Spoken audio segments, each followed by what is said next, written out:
Hello, friend. I think I'm in love. What? With who? He's so handsome, and he works across the street from my job. His name is Craig. And he is always smiling at me, and I melt every time. Every time, every time. Oh, so he's a flirt? Yes, girl. Can you believe the last thing he said to me was, "Can I take your order?"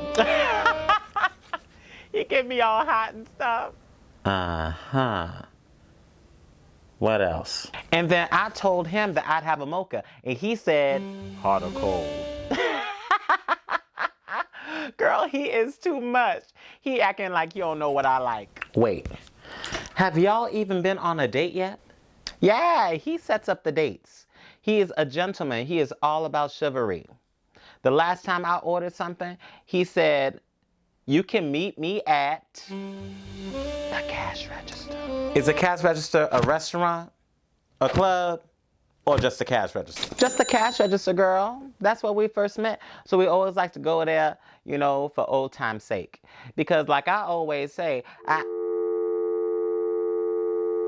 Hello? Hello? She just jealous. She ain't got no man like me. Everybody can't have a boo like me. My boo. Hey, I'm Will, and welcome back to Willfully Positive, where we're willing to do the work in order to live a positive life. Happy Valentine's month. Yeah, a month. And for the month of February, I'm going to be making videos on the topic of love. I'm so excited about it, and I can't wait to show you what I've cooked up. With that said, let's get to the video at hand. What is love, love, love, love, love, love, love? Love can be many things, but what's the first meaning that generally comes to mind? Well, the dictionary definition of love is a strong affection for another, arising out of kinship or personal ties, or affection based on admiration, benevolence, or common interests.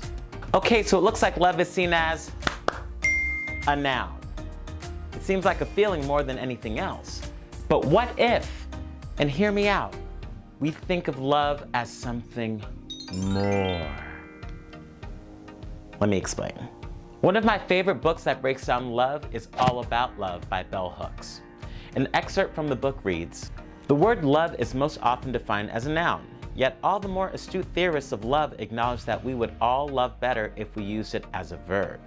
Echoing the work of Erich Fromm, he defines love as the will to extend oneself for the purpose of nurturing one's own or another's spiritual growth.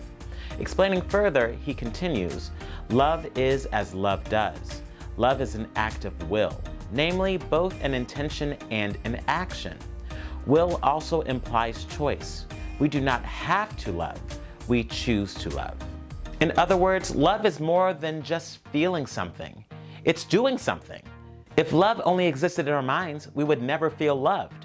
That's because love has to be expressed and shown. You know when people say, "Actions speak louder than words"? Well, for love, it works the same way. Actions such as someone calling to check up on you, watching a television show with you, or even coming to help you jump your car are all examples of love. Why? Because actions and efforts show how we feel, and no one's gonna know how you feel if you don't show them. Cathexis, what love isn't. Now, some of you may have never heard of this word before, and I was just like you until I came across it in All About Love.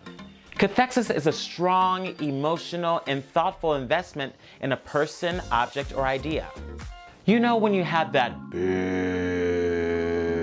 crush on that barista, and you would go there all the time, and on Thursdays, because you thought to yourself, that's your regular day. You know, I saw you the first time on a Thursday, so let's hope that you're there on the next Thursday. The life that you guys could have together. Your first child's name would be Venti. The second child's name would be Macchiato. You would live your life happily, smelling the smells of coffee, morning, noon, and night. But I wouldn't know. The situation like that exemplifies you having cathexis for someone. Cathexis is often confused with love because the feelings are so strong. Understand that it isn't actively loving someone. It's the thought of loving someone. The 5 Love Languages. I will be referring to another book called The 5 Love Languages by Gary Chapman, and he breaks down the different ways that we all like to receive love. The structure he provides is very helpful in terms of understanding how you like to receive love and how your loved ones like to receive love too. So let's break down each love language into bite-sized pieces so we can better understand them. Words of affirmation entails appreciating and affirming other people through words. Things like writing love notes, sending good morning or good night text messages, actively listening in conversation and showing empathy are all things that people who identify with this love language will appreciate. Physical touch is all about physical contact. Having the physical touch love language is about enjoying physical contact. And some people get that confused with having a high sex drive. Though you can have physical intimacy in the midst of having sex, that's not the fullest extent of what this love language is about. Hugs, kisses on the forehead, putting your hand on their shoulder or on their waist, lying on each other on the couch. If those things sound like heaven, then physical touch might be one of your top love languages. Receiving gifts entails someone surprising a loved one with presents to show that they were thinking about them. Now, it doesn't necessarily mean that you have to buy a brand new car, a mansion, or a PS5. Even things like picking up their favorite candy bar on your way home from work or buying a book that they were interested in for a very long time will show that person that they are appreciated, because receiving gifts, even the smallest gifts, means the world to them. Quality time is all about spending time together without interruption. Watching a movie together, going for a walk, playing video games, or even working on separate things in the same room can all be forms of quality time. Raise your hand if that's your love language.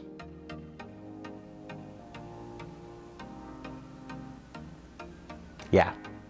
Lastly, acts of service entails helping your loved ones with everyday tasks or projects.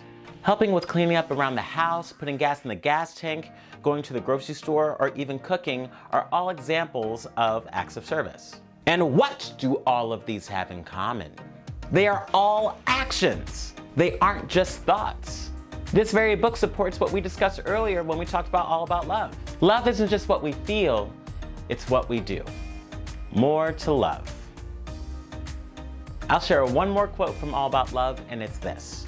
To truly love, we must learn to mix various ingredients: care, affection, recognition, respect, commitment, and trust, as well as honest and open communication.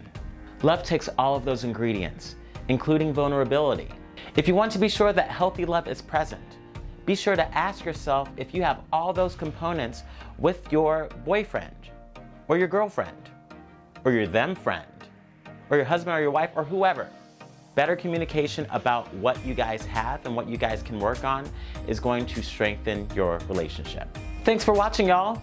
Links to the books All About Love and the 5 Love Languages are all provided down in the description below, as well as the 5 Love Languages quiz so you can see what love languages are at the top of your list. If this video reaches 15 likes, I'll make a video that dives deeper into love languages and how it connects to our childhood. If you found this video helpful, be sure to like it and share it. And let me know down in the comments below what you think your love language is. Words of affirmation, quality time, physical touch, acts of service, receiving gifts? Sound off in the comments below. And with that said, I wish you guys peace, love, and willful positivity. Until next week, y'all, have a good one. Bye!